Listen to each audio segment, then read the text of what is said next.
Next, after all the concepts related to national income, we are moving on to some more concept that is related to national income.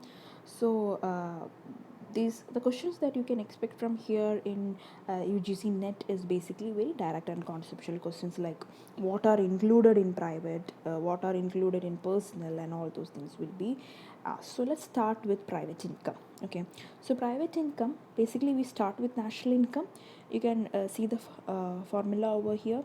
Some of the things are deducted and some of the things are added. So we will start with what has been deducted. So private income is basically all those income that is earned from private sectors, from all the sources, let it be within India or outside India, earned or unearned income, all the things, all the income from private sources are being included. Okay, when you say private sector or private sources, which include both household and business firm, right? It also include earned and unearned income. Earned income means when you indulge in an economic activity and you earn something. Unearned income is basically transfer income.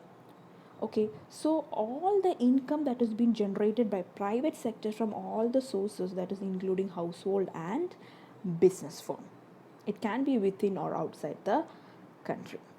Okay, so first we will start with what all things are being getting deducted from the national income to get private income. First of all, you can see that all the profits and surpluses of public undertakings basically means governments, commercial and administrative department, all the incomes that comes from government sector is being deducted, because we know that private income is all about private sector. Any income, any profit, any surplus that is coming from public government undertaking or departments has to be deducted.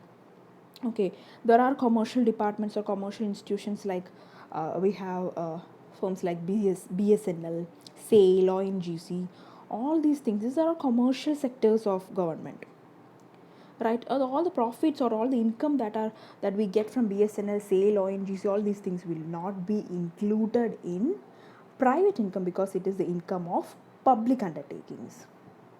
Even administrative sector like RTO, they do give us challan, they do fine us fees. All the non-governmental sector, all the savings of non-departmental governmental sector, because they are all independent body of government. Anything related, income coming from government, income earned by government, their profit, their surplus is not included into private income. Social security scheme has to be deducted, right? Because net current transfer from government, like if there is a flood and transfer payments are to be done, it is not, it is done by government, right? So all these two things has to be deducted, and you can say transfer payments can be uh, taken. Social security scheme has to be deducted, whereas when it comes to transfer payments, it can be added. All the non-economic activity which I am not doing anything, and I am unemployed, I am getting unemployment allowances from government which add up to my income, right? It's a household income, so it can be added into private income. Okay, and you know that one more thing is being added, that is interest on public debt, right? Government do have they do issue financial papers, like, so one of the source of national debt is like issuing bonds or shares and all. So when they issue that bond on share to the public, and public buys it, and every annual period they need to be paid interest. That is one source of public revenue for a government, right? They issue the bonds to the public, that is us, that household, we buy it and we are paid back interest. So that will also be added in, interest on public debt is also added into private income, because it's all confined to, because we are getting it, we are getting the interest, right? So all these things are being added, and these are some of the things which is being deducted from national income to get private income. Next concept related to national income is personal income. Okay, personal income is sum total of all the income received by just the households, only the households, from various sources. It is a part of private income, because private income, we said that all the private sector enterprises is being included, which include household and business firm, but in personal income we are only including household. How to get it? which comes under private income. So from private income we need to deduct undistributed corporate profit and profit taxes. That is basically corporate taxes, because corporates have to pay tax to the government. It has nothing to do with household. So it has to be deducted from household income, that is personal income. One more thing that has been deducted from personal income is undistributed corporate profit. You know that suppose I am running a corporate and I am earning 1000 rupee, that is my profit. Do you think the whole 1000 rupee will be distributed to the shareholders? Shareholders are basically household sector, right? No, a part of it will be retained. A part of it will not be distributed, right? When I get 1000 rupees, I'm not going to entirely distribute this 1000 to the whole of shareholders. I'm just retaining some amount, some amount like 500. I'm keeping 500 as undistributed corporate profit. Okay, I'm not going to distribute to the household. So I am retaining it.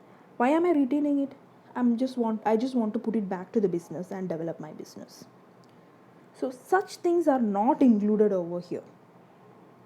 Okay, so these undistributed corporate profit are not included because it is not related to the household, it is not reaching to the household. Okay, so to get personal income we need to deduct undistributed corporate profit and profit taxes, that is basically corporate taxes from private income. Next concept is personal disposable income. Okay, disposable means anything which is available to use, right? Which is a part of personal income, which household can use. Okay, the one of the question that is basically asked here to arrange all these incomes in a chronological order, which is the biggest and which is the smallest. Okay, so it can start, the smallest one is PD, that is personal disposable income, because it's even a part of personal income, and we said that personal income is a part of private income. So the biggest is national income, then comes private income, then comes personal income, and the smallest segment of national income is personal disposable income. So that is one of the questions that you can expect. Arrange it in chronological order. Okay, personal disposable income, we know that anything, all the taxes, income tax, wealth tax, all the miscellaneous taxes, all the deducts of the government, everything has to be deducted, so that we get all the subsidies, NIT. You can see direct taxes on person is basically national income, income tax, and all the transfer payment has to be added.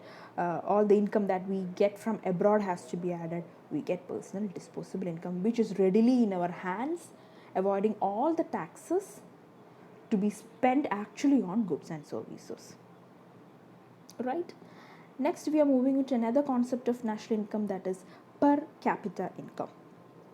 Per capita incomes, anything per capita, let it not be national income, it can be per capita greenhouse emission. So anything per capita is basically you are dividing the concept with population, with the total population. Anything which is divided with total population is per capita. So per capita national income means your national income is getting divided with total population of the country. This is considered as one of the good measure of development, right? It is a kind of a good indicator for whether a country is developed or underdeveloped. That is why, for example, we can see in human development index there are 3 indicators like education, health, and one is per capita income actually, right? So per capita income actually shows the standard of living of the people. There is one relation that we need to understand here, is that the more the national income, the more per capita income can only happen when we actually reduce the population.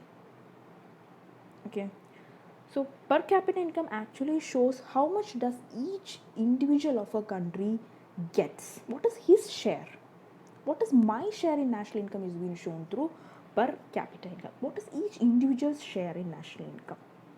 You might have seen that in a lot of European countries, their national income is not at all same as that of India, but they are much in a higher position when it comes to HDI and all. Their rankings are much better than us, because their per capita income is high, because their population is less, right? Like UK, France, they have much less national income than India, but their per capita income is high because they have low population. So it actually shows the real national income.